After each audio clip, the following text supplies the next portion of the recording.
अच्छा जी, बिस्मिल्लाहिर्रहमानिर्रहीम। देखिए, आज हमारा टॉपिक है कि अगर हमें बोर्विंग कॉस्ट कैलकुलेट करनी है, हमने एक एसेट बनाना है और उस एसेट को बनाने के लिए उसने हमें स्पेसिफिक बोर्विंग्स भी दी हुई हैं और जनरल बोर्विंग्स भी दी हुई हैं। यानी उस एसेट को बनाने के लिए हम स्पेसिफिक बोर्विंग्स भी यूज कर रहे हैं और जनरल बोर्विंग्स भी यूज कर रहे हैं। तो हम इस क्वेश्चन को कैसे सॉल्व करेंगे? देखिए, ऐसा एक क्वेश्चन आपके सामने नजर आ रहा होगा आपको स्क्रीन के ऊपर। पहले इस क्वेश्चन को पढ़ते हैं, फिर देखते हैं कि अगर स्पेसिफिक बोरविंग्स और जनरल बोरविंग्स दोनों दी हैं, उनको पहले अलग अलग कैसे करना है। फिर उसको हमने उसकी बोरविंग कॉस्ट कैसे कैलकुलेट करनी है, अगर कोई इन्वेस्टमेंट इनकम दी हुई है तो उसको कैसे ट्रीट करना है, कैपिटलाइजेशन रेट कैसे कैलकुलेट करेंगे। तो ये क्वेश्चन आपने मेरे साथ साथ रहना। इंशाल्लाह इस क्वेश्चन को अभी पढ़ते हैं। डोंट फॉरगेट कि ऐसा क्वेश्चन एग्जाम में पूछा जाता है। तो अगर एग्जाम में ऐसा क्वेश्चन आ जाए तो फिर इसकी डिटेल्स अभी हम डिस्कस कर लेते हैं। देखिए, ये क्वेश्चन नॉर्मली कैसा होगा, इसकी मैंने छोटी सी एक डिटेल्स बनाई है खुद ही।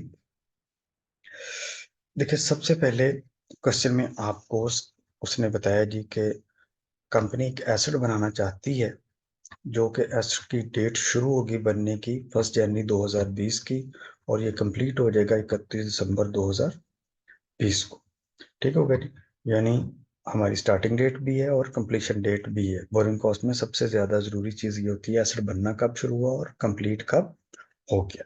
राइट जी। दूसरी चीज जो चाहिए हमें, एसेट कितने का बन रहा है, 1 लाख रुपए का। ठीक हो गया जी। इस 1 लाख रुपए को बनाने के लिए हमने लोन्स कितने यूज किए। वो कहते हैं जी, नीचे उसने बताया कि इस 1 लाख रुपए के एसेट को बनाने के लिए company have taken a specific loan of 30,000 at 10%। 1 जनवरी 2020 को ये लोन ले लिया। तो स्पेसिफिक लोन 30,000 लिए। कब लिए? 1 जनवरी 2020 को। और एसेट भी चूंकि 1 जनवरी 2020 को ही बन रहा है, इसका मतलब है स्पेसिफिक बोरवेज की कैपिटलाइजेशन भी 1 जनवरी से ही शुरू हो जाएगी। अच्छा जी। जाहिर है एसेट आप बना रहे हैं 1 लाख का और आपने स्पेसिफिक लोन लिए 30,000। तो बाकी के या तो वो खुद लगा लेगा, लेकिन उसने कहा है जो रिमेनिंग कॉस्ट है वो जनरल बोरिंग से ली जाएगी। इसका मतलब है इस एसेट को बनाने के लिए दो बोरिंग्स यूज हो रही हैं, स्पेसिफिक भी और जनरल भी। राइट जी। फिर उसने नीचे बताया जो जनरल बोरिंग्स यूज की जाएंगी उसकी डिटेल्स भी उसने दे दी हैं जी, कि इतना लोन्स पड़ा था। और ये उसने एवरेज लोन्स खुद ही कैलकुलेट करके दे दी हैं। अब आपको एवरेज लोन कैलकुलेट करने की जरूरत नहीं। राइट जी। क्योंकि डोंट फॉरगेट, हमें जो कैपिटलाइजेशन रेट है वो कैलकुलेट करने के लिए एवरेज लोन्स चाहिए होती हैं और इसी का इंटरेस्ट चाहिए होता है। तो interest divided by average loan, ये कैपिटलाइजेशन रेट भी कैलकुलेट कर लेंगे। फिर तीसरी में उसने बताया कि इसकी जो पेमेंट डिटेल्स हैं वो भी दी हुई हैं। तो 1 जनवरी को 20,000 लगा है, 1 अप्रैल को 30,000 लगा है, 1 अक्टूबर को इतना लगा है, 1 दिसंबर को इतना लगा है। और ये टोटल कितनी पेमेंट्स हुई हैं, पूरा जितना एसेट है उतनी डिटेल्स में आपको नजर आ रही है कि इतना इतना पैसा लगा है डिफरेंट डेट्स में। अच्छा जी। फिर उसने कहा जी कि जो सरप्लस फंड्स हैं वो 5% पर इन्वेस्ट किए जाएंगे। और फिर उसने एक और बताई कि मार्च और सितंबर के महीने में अनयूजुअल रेंज की वजह से फॉल्ट भी आए रहे हैं। अब ये पूरा क्वेश्चन है, उसकी रिक्वायरमेंट ये है कि बताएं बोर्विंग कॉस्ट कितनी होगी, एसेट की टोटल कॉस्ट कितनी होगी और इनकम स्टेटमेंट में एक्सपेंस हम कितना लिखेंगे। राइट जी। तो ये एक अच्छा क्वेश्चन है ये सारी चीजें समझने के लिए। देखिए बेटा, अगर ये क्वेश्चन आपको इस तरह से आ जाए तो अब डोंट फॉरगेट कि अब दो लोन्स लगे। अब जो दोनों लोन्स लगे हैं इसमें एक तो मुझे पता है कि स्पेसिफिक बोरोइंग्स जो है वो तो अगर सिर्फ स्पेसिफिक बोरोइंग्स का कैलकुलेट करूं, यहां पर मैं आपको लेके आ रहा हूँ, ये देखें। इसमें अगर मैं कहूँ कि जी ये कैसे लगा, तो मैं कहूँगा जो ओरिजिनल एसेट है वो कितने का, 1 लाख रुपए का। इसमें जो एक लगा स्पेसिफिक बोरोइंग्स उसका मुझे पता है वो कितना लगा जी, वो 30,000 रुपया लगा। 30,000 के पूरा एसेट लगा, पूरे लोन लगा। और वो कितने परसेंट पर था, 10% पर, यानी 0.10, राइट जी। और ये कितनी देर लगा, स्टार्टिंग फ्रॉम 1 जनवरी टू 31 दिसंबर, पूरे 12 माह लगा। लेकिन ये भी देखना है कि दरमियान में कोई हॉल्ट तो नहीं आया। हॉल्ट आया जी, कितना हॉल्ट आया है? 2 माह का। इसका मतलब है ये दरअसल 10 माह लगा है जी। तो स्पेसिफिक बोर्विंग में तो एज सच मुझे कोई मसला नहीं आएगा। स्पेसिफिक बोर्विंग तो मैं एज इट इज कैलकुलेट कर सकता हूँ। मैं कहता हूँ जी, स्पेसिफिक बोर्विंग्स में से जो मेरा इंटरेस्ट लगा वो कितना लगा, 2500 का लगा, राइट जी। दूसरी चीज जो मुझे कैलकुलेट करनी है वो ये कैलकुलेट करनी है कि इन्वेस्टमेंट इनकम कितनी लगी। इन्वेस्टमेंट इनकम भी तो कोई कमाई ना। उसने कहा हुआ है कि जो जो सरप्लस फंड्स हैं वो 5% पर मैंने इन्वेस्ट किए हुए हैं। तो उसका मतलब है पहली चीज तो ये है कि मुझे सरप्लस फंड्स इसके चाहिए। ठीक हो गई। अगर मुझे सरप्लस फंड्स मिल जाते हैं तो मुझे पता है इसका रेट कितना है, वो मैं रेट कैलकुलेट कर लूंगा। उस रेट के हिसाब से इन्वेस्टमेंट इनकम कैलकुलेट कर लूंगा उसकी। ठीक हो गई। अच्छा, जो और इसके अलावा इन्वेस्टमेंट इनकम के अलावा मुझे एक डोंट फॉरगेट कि इसमें सिर्फ आपका स्पेसिफिक बोरिंग नहीं लगी, बल्कि इसके अलावा जनरल बोरिंग्स भी लगी हैं। तो अब मुझे दो चीजें कैलकुलेट करनी है, मेरी इन्वेस्टमेंट इनकम कितनी हुई और जनरल बोरिंग्स कितनी थी, उसका कॉस्ट कितनी कॉस्ट लगी। अब ये दोनों चीजें मेरे पास नहीं है। मुझे नहीं है पता कि मैंने कितना सरप्लस फंड्स थे, और मुझे ये भी नहीं है पता कि मेरी जनरल बोरिंग्स कितनी और कब कब लगी, राइट जी। तो इसके लिए मैंने आपको एक ये ऊपर टेबल बनाया है। इस टेबल की मदद से आप बहुत सारे जो आपके, जब भी आप कभी इसका बोरिंग का उसका क्वेश्चन करें तो ये टेबल बना लिया करें। इससे आपकी बहुत सारे मसाइल हल हो जाएंगे। देखिए यहाँ से मुझे अब दो चीजें कैलकुलेट करनी है। एक तो जनरल बोरोइंग्स कैलकुलेट करनी है और दूसरे सरप्लस फंड्स कैलकुलेट करने हैं, ताकि मैं इन्वेस्टमेंट इनकम कैलकुलेट कर सकूं। देखें, सबसे पहले डेट है, टोटल लोन्स हैं कितनी, लोन लगा कितना, स्पेसिफिक कितनी थी उसमें, जनरल कितने थे, सरप्लस कितना था, इन्वेस्टमेंट इनकम कितनी थी। तो देखिए मैं कैलकुलेट आपको करके समझ, ये इसके लिए बेटा आपकी हेल्प ये वाला टेबल कर सकते हैं। ये जो आपकी पेमेंट्स के शेड्यूल है, यहाँ से आपको पता चल जाएगा कि मेरी इन्वेस्टमेंट इनकम कितनी है और बोरिंग जनरल बोरिंग्स कितनी है। सबसे पहले देखें, 1 जनवरी को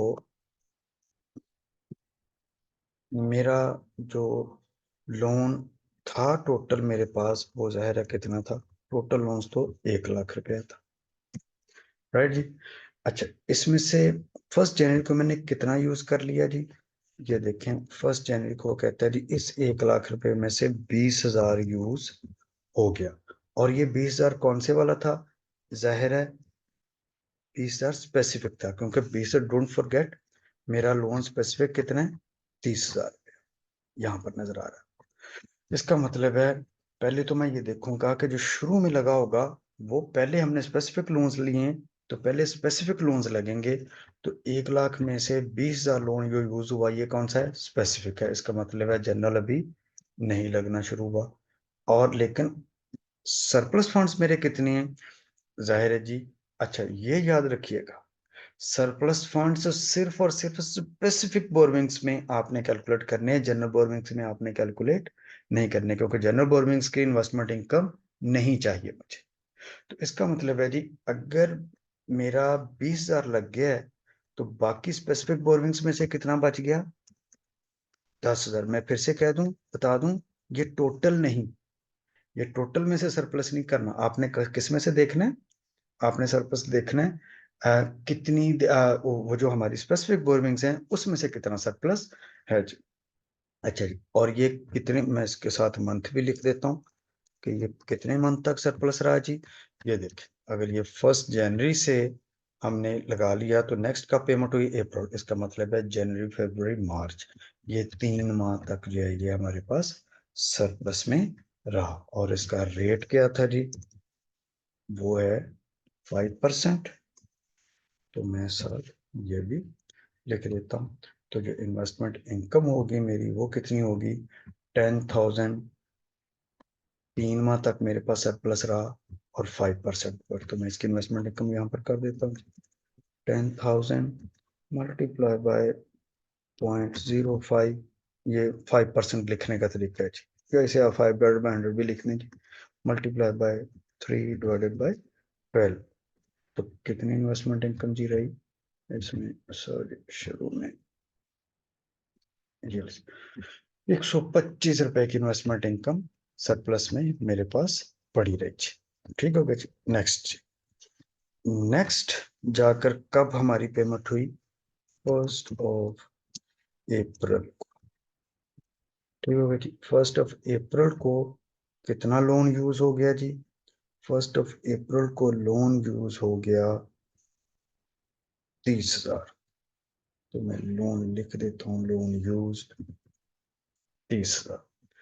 अच्छा, ये जो 30,000 लगा, इसमें से 10,000 तो स्पेसिफिक बोर्विंग का, क्योंकि डोंट फॉरगेट, अगर तो ये मेरा स्पेसिफिक बोर्विंग का जो कोटा था वो पूरा हो गया, क्योंकि ये मुझे 30,000 करना था पूरा।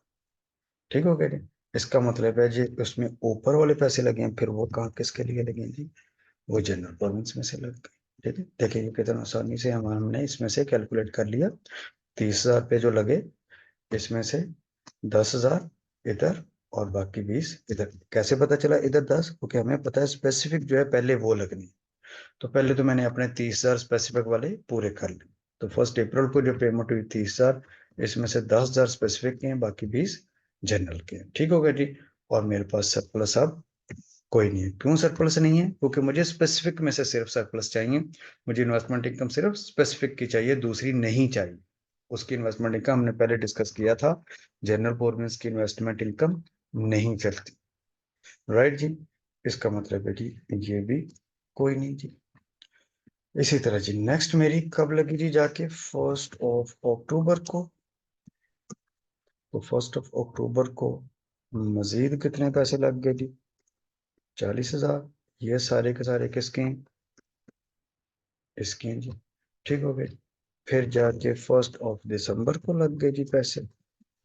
1 दिसंबर को मजीद कितने लग गए जी, 10,000। तो ये 10,000 कहाँ पर आएंगे, ये भी पूरे के पूरे जनरल प्रोविडेंस में। अगर आप गौर करें तो ये 70,000 बन गया, ये 30,000 बन गया, टोटल मेरे पैसे पूरे हो गए। राइट जी। इन्वेस्टमेंट इनकम भी मेरे पास आ गई कितनी, 125 की। तो इन्वेस्टमेंट इनकम तो ऑलरेडी मैं कैलकुलेट कर चुका। अब देखिए मेरे पास सारी चीजें आ गई जी। अब अगर मैं कैलकुलेट करना चाहता हूँ, मेरे पास बोर्डिंग कॉस्ट जो है स्पेसिफिक की, वो तो मैं पहले ही कैलकुलेट कर चुका। मुझे चाहिए थी, मैंने बोर्डिंग कॉस्ट जो जनरल की कैलकुलेट करनी है, उसके लिए मुझे पता नहीं था कि जनरल लोन्स कब कब लगे। अब मेरे पास आ गई जनरल लोन्स के लगने की डिटेल्स, के जनरल लोन्स ऐसे लगे। अब जनरल लोन्स देखें जी, सबसे पहले देखें कौन से वाले हैं, 20,000 लगे हैं जी। ठीक हो गया जी। दूसरे लोन्स कब लगे हैं जी, 40,000। तीसरे लोन्स कौन से लगे हैं, 10,000। ये हमें पता है, हमने डेट वाइज लगाने होते हैं जी। अब ये जो 20,000 है, ये कितनी देर तक मेरे पास कब लगा, 1 अप्रैल को। और 1 अप्रैल से कब तक लगा, इसको मैंने बताया ना, आप इसे दो तरीकों से कैलकुलेट कर सकते हैं। एक तो तरीका ये है कि ये 20,000 1 अप्रैल से लेके पूरा जितनी देर लगा उतनी देर के मैं कैलकुलेट कर लेता हूँ जी। तो 1 अप्रैल से लेके अ, पूरा जितनी देर ये हमारा था दिसंबर तक, 1 अप्रैल से दिसंबर तक, अप्रैल मई जून जुलाई अगस्त सितंबर अक्टूबर नवंबर दिसंबर, तो मैं कहूँगा ये पूरा जी 7 माह, सॉरी 9 माह तक ये लगा। ये कितनी माह लगा जी,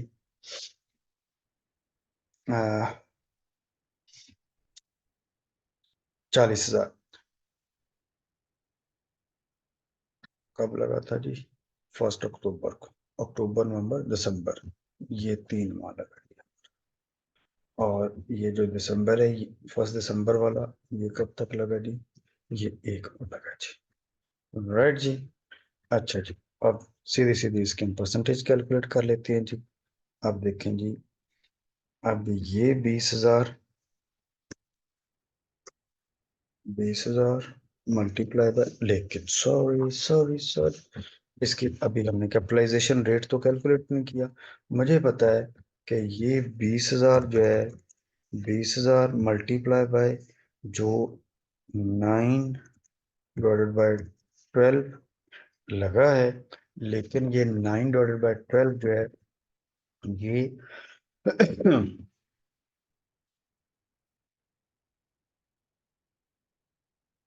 इसके ऊपर जो इंटरेस्ट रेट है वो लगाना है। अब मेरे पास इंटरेस्ट रेट नहीं है इसका। अब इंटरेस्ट रेट में कैसे कर, मुझे पता है कैपिटलाइजेशन रेट कैसे कैलकुलेट हो सकता है। उसका कैपिटलाइजेशन रेट मैं यहाँ से कैलकुलेट कर सकता हूँ जी। मुझे पता है जी टोटल एवरेज लोन्स कितनी है इसके, 20,000 प्लस 40,000 प्लस 30,000। तो ये क्या है, इंटरेस्ट डिवाइडेड बाय लोन्स है। तो पहले मैं देख लेता हूँ जी, इसका इंटरेस्ट जो है वो कितना है, 10% of this will be 2,000, 8% of this will be 3,200, 6% of this will be 1,800। तो मैं अगर इसका इंटरेस्ट कैलकुलेट करना चाहता हूँ, क्योंकि मुझे इंटरेस्ट चाहिए, तो इंटरेस्ट इसका कितना होगा जी, 2,000। इसका कितना होगा, इसका 8% ऑफ 40,000, 3,200। इसका कितना होगा जी, 6% ऑफ दी 30, तो वो कितना हो जाएगा जी, 1,800। तो जो इसका टोटल है वो कितना है जी, 7,000। तो टोटल ऑफ इंटरेस्ट मेरे पास आ गया, राइट जी, टोटल ऑफ इंटरेस्ट। और टोटल ऑफ लोन्स भी मेरे पास ऑलरेडी है, कितने हैं जी, 90,000। अब मुझे चाहिए था इंटरेस्ट डिवाइडेड बाय लोन्स, तो ये मेरे पास आ जाएगा जी। इसका कैपिटलाइजेशन रेट है, मैं कैलकुलेट कर लेता हूँ। 7,000 डिवाइडेड बाय 90,000, तो देखिए कैपिटलाइजेशन रेट इज 7.7%। इसको अगर आपने मजीद परसेंटेज में लेना है तो 0.07 का मतलब है 7.7%। तो अब ये देखें जी, मैं इसको मल्टीप्लाई कर देता हूँ 0.077 के साथ, राइट जी। तो मेरी जो जनरल बोरोइंग्स हैं, पहली बोरोइंग्स आ जाएंगी इतनी, दूसरी बोरोइंग आ गई जी 40,000 की। सॉरी, इसमें एक और फैक्टर आ गया जी, हमने हॉल्ट जो है वो कंसिडर नहीं किए हुए। तो अब ये 1 अप्रैल से लगा ना, हॉल्ट थे मार्च और सितंबर के मंथ। इसका मतलब है मार्च तो यहाँ पर नहीं आएगा क्योंकि लोन लागी मार्च के बाद रहे, लेकिन सितंबर वाला आएगा। तो इसका मतलब है ये 8 माह होंगे, इसमें भी तो आया। ये 2 माह होंगे, इसमें भी तो आया। नहीं, इसमें नहीं आया जी, जो दिसंबर वाला है इसमें नहीं आया, क्योंकि ये लगा ही उसके बाद है, सितंबर के बाद। बाय द वे, ये भी सितंबर के बाद ही लगा है, अक्टूबर। इसका मतलब है जी इसमें हॉल्ट आया है, इसमें हॉल्ट नहीं आया, इसमें भी हॉल्ट नहीं आया जी। तो जिसमें हॉल्ट नहीं आया, क्योंकि ये डोंट फॉरगेट 1 अप्रैल से 1 सितंबर 1 अक्टूबर के दरमियान में सितंबर आया ना, तो सिर्फ वो लोन जो 1 अप्रैल और 1 अक्टूबर के दरमियान लगा, 20,000, इसमें हॉल्ट आएगा। ये लगा ही 1 अक्टूबर को है, इसमें कोई हॉल्ट नहीं। ये लगा ही 1 दिसंबर को है, कोई हॉल्ट नहीं है। तो जो हॉल्ट है इसमें हम इसको 8/12 करेंगे, सॉरी जी ये अब इतना आ जाएगा जी मेरे पास। इसके नेक्स्ट आ गया जी 40,000 वाला। 40,000 का मुझे पता है जी, 40,000 लोन लगा है, ये कितने माह के लिए लगा है जी मेरे पास, मंथ भी 3 माह के दिए हुए हैं जी, 3/12। और इसका रेट क्या है जी, 0.77, ये लीजिए, इसमें ये आ जाएगा जी। जो जनरल बोर्डिंग का 10,000 वाला रेट है, 10,000 मल्टीप्लाई बाय 0.077 मल्टीप्लाई बाय 1/12। तो ये भी मेरे पास आ गया जी, राइट जी। अब इन्वेस्टमेंट इनकम चाहिए थी, वो मैं पहले ही कैलकुलेट कर चुका हूँ जी। ये लीजिए investment income of 125, here we go, right जी। अब मेरे पास आ गया जी, ओरिजिनल एसेट था 1 लाख रुपए का। जो स्पेसिफिक बोरविंग्स हैं वो तो सीधी सीधी, जितना स्पेसिफिक बोरविंग्स हैं जब ली, जितनी देर तक लगती रही, उसमें आपने वो मंथली उस तरह से नहीं देखना होता है जैसे बोरिंग कॉस्ट इसमें जनरल में लेते हैं। इसमें तो सीधा सीधा जितनी देर लगा, हमने 1 जनवरी को लिया था 30,000, 31 दिसंबर तक टोटल उसकी हमने स्पेसिफिक बोरिंग कैलकुलेट कर दी, 2 माह के हॉल्ट लेके। उसमें से माइनस करनी थी इन्वेस्टमेंट इनकम। इन्वेस्टमेंट इनकम दी नहीं हुई थी, लेकिन मैंने कैलकुलेट कर ली। मुझे यहाँ से पता चल गया था कि ये इन्वेस्टमेंट इनकम कितनी है। ये इन्वेस्टमेंट इनकम 125 रुपए की कैलकुलेट हो गई थी। अच्छा जी, फिर उसके बाद मुझे जनरल बोरविंग्स चाहिए थी। जनरल बोरविंग्स के लिए मैंने पहले जनरल बोरविंग्स का ये देखा शेड्यूल के कहाँ कहाँ से जनरल बोरविंग्स मुझे मिली, कितनी के कब कब लगी। क्योंकि 1 लाख था, इसमें से 20,000 जब लगा तो 20,000 पूरे का पूरा पहले स्पेसिफिक में से लग गया। फिर दूसरी पेमेंट 30,000 की थी, इसमें से 10,000 स्पेसिफिक थी, बाकी 20,000 की। ये 40 पूरी की पूरी जनरल, ये 10 पूरी की पूरी जनरल। तो इस शेड्यूल ने मुझे बताया कि कब कब ये लगी थी, तो उसके हिसाब से मैंने यहाँ पर इसकी जो बोरविंग्स भी कैलकुलेट की। ये 20,000 1 अप्रैल को लगा था, इसका मतलब है 31 दिसंबर तक ये 9 माह था, लेकिन 1 माह का हॉल्ट था सितंबर का, मैंने निकाल दिया और 9 माह का इंटरेस्ट ले लिया। 40,000 जो था ये 1 अक्टूबर को लगा था, 3 माह का। 10,000 जो था ये 1 दिसंबर को लगा था, 1 माह का। मैंने इसके ऊपर बोरिंग्स कैलकुलेट की, लेकिन इसके ऊपर जो इंटरेस्ट रेट था वो कैसे कैलकुलेट हुआ, उसके लिए उसने ये डिटेल्स दी हुई थी। यहाँ से मैंने उसका इंटरेस्ट रेट कैलकुलेट कर लिया। Interest on general average loans divided by average loans, तो हमने कैपिटलाइजेशन रेट भी कैलकुलेट कर लिया था। अब मेरे पास सारी डिटेल्स आ गई जी। ओरिजिनल एसेट इतने का है जी, स्पेसिफिक बोरविंग्स इतनी है, इन्वेस्टमेंट इनकम इतनी है, जनरल बोरविंग्स इतनी है। अब मैं टोटल अगर देखूं इसका एसेट का, एसेट का टोटल टोटल मेरे पास है जी 1,04,235 रुपए का। ठीक हो गया टोटल एसेट। उसकी रिक्वायरमेंट ये थी कि बताएं, ये आगे जी मैं यहाँ पर अब आपको रिक्वायरमेंट में लेके जाता हूँ। सबसे पहले उसने कहा जी बताएं बोरविंग कॉस्ट कितनी। तो बोरविंग कॉस्ट है, ये सारी बोरविंग कॉस्ट है जी। बोरविंग कॉस्ट क्या होती है, specific borrowings plus general borrowings minus investment income. तो जो उसकी 4,235 रुपए की बोरविंग कॉस्ट आ गई, इस सब का total, specific borrowings plus general borrowings minus investment income. दूसरी उसकी थी इन्वेस्टमेंट, उसकी एसेट की कॉस्ट कितनी है, एसेट की कॉस्ट इस सब का टोटल था जी। ये लें जी, ये एसेट की कॉस्ट है। तीसरी उसकी रिक्वायरमेंट थी, बताएं इन्वेस्ट एक्सपेंस कितना, इनकम स्टेटमेंट में कितना एक्सपेंस जाएगा। देखें ये जो है ये एक मजे की चीज है। देखिए हमें कैसे पता चलेगा अब एक्सपेंस कितना है। देखें हमारे पास जो टोटल स्पेसिफिक बोरविंग्स थी, स्पेसिफिक कॉस्ट जो थी बोरविंग कॉस्ट, वो कितना होना चाहिए था। 30,000 का मेरे पास लोन था, और इसके ऊपर 10% 0.10 इसकी इंटरेस्ट होना चाहिए था। विच इज ऑफ कोर्स हमें 3,000 लगना चाहिए था, लेकिन 3,000 में से लगा कितना, 2,500 का। इसका मतलब है जो बाकी है वो कहाँ पर चला गया, वो इनकम स्टेटमेंट में चला गया। दूसरे लफ्जों में हमने 30,000 का जो लोन लिया था उसमें से 10 माह का बोरविंग कॉस्ट में चला गया, जो 2 माह का वो कहाँ चला जाएगा, वो इनकम स्टेटमेंट में चला जाएगा। 2 माह का जो हॉल्ट आया था, अगर तो ये पूरे का पूरा इधर लग जाता तो हम 3,000 का 3,000 ही बोरविंग कॉस्ट बना देते, लेकिन उसमें से जो 2 माह का है वो इनकम स्टेटमेंट में चला जाएगा। तो मैं इनकम स्टेटमेंट में 500 रुपये आ जाएगा। तो 3,000 में से 2,500 जो है वो एसेट का हिस्सा बन गया, और बाकी जो है वो इनकम स्टेटमेंट में चला गया। इसी तरह जो जनरल बोरविंग्स हैं जी,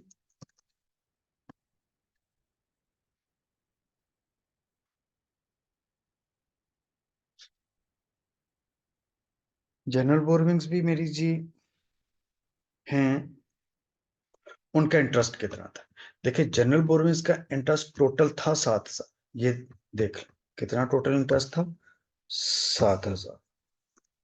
इस 7,000 में से जनरल बोरोइंग्स में यूज कितना हुआ, वो ये तीनों जी देखें, इन तीनों को टोटल है 1,860 रुपए। एसेट में 1,860 रुपए लग गए।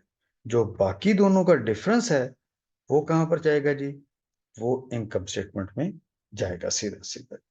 तो जो इनकम स्टेटमेंट का एक्सपेंस है वो मैं यहाँ पर देखेंगे, 7,000 माइनस 1,860, जो ले तो ये कितना आ जाएगा, 1,140।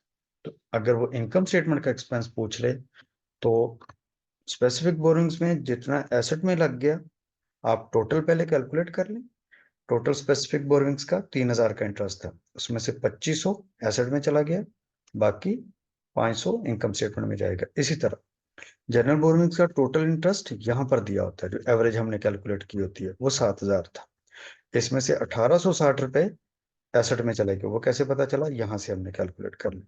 जो बाकी जाएगा वो कहाँ पर जाएगा, वो इधर चला जाएगा। अच्छा, इसमें से माइनस क्या करनी होती है, अगर कोई इन्वेस्टमेंट इनकम भी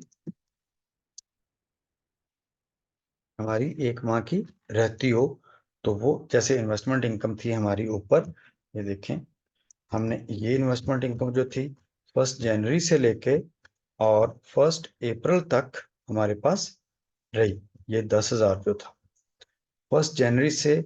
यहाँ पर एक हमसे जो छोटा सा गलतान हो गया, वो क्या हुआ उसको अभी ठीक कर लेते हैं, टाइमली पता चल गया। ये देखिए, देखिए इन्वेस्टमेंट इनकम में भी हॉल्ट आया हुआ है, जनवरी फरवरी मार्च, मार्च के महीने में हॉल्ट आया था ना। इसका मतलब है कि हमें दरअसल ये जो 10,000 रुपया था, जिसे हमने 0.05% इंटरेस्ट के ऊपर लिखा हुआ था, इसको मल्टीप्लाई करेंगे जी हम, अल्लाह आपका भला करे, तो 2/12 से। क्यों, क्योंकि ऑल्दो 3 माह हमारे पास ये रहा, सॉरी इसको इधर नहीं करना था, इसको मैं लेके जाता हूँ, ये 3 माह नहीं है बल्कि 2 माह है। क्यों जी, क्योंकि जनवरी से मार्च तक, जनवरी फरवरी मार्च में, मार्च में 1 माह में हॉल्ट आया था। तो इसका मतलब है ये जो इन्वेस्टमेंट इनकम यहाँ पर कैलकुलेट हुई है, इसमें ये जो 3 माह थे ये दरअसल 2 माह है। इसीलिए ये जो इन्वेस्टमेंट इनकम है ये 83 की है, 83 की, राइट जी। और इसको फिर कभी इधर भी ठीक कर लेते, 1,04,277 जी, 277 ले जी सर, टाइमली ठीक हो गया जी। ये मैं फिर से बता दूं, इन्वेस्टमेंट इनकम कैलकुलेट करते हुए हमने ये देखना है 10,000 सरप्लस था, लेकिन इस 10,000 ये कितनी देर सरप्लस रहा, 3 माह। इस 3 माह में भी देखा हमने कि 1 माह हॉल्ट था, तो इसका मतलब है ये कितने देर हमारे पास सरप्लस रहा, 2 माह।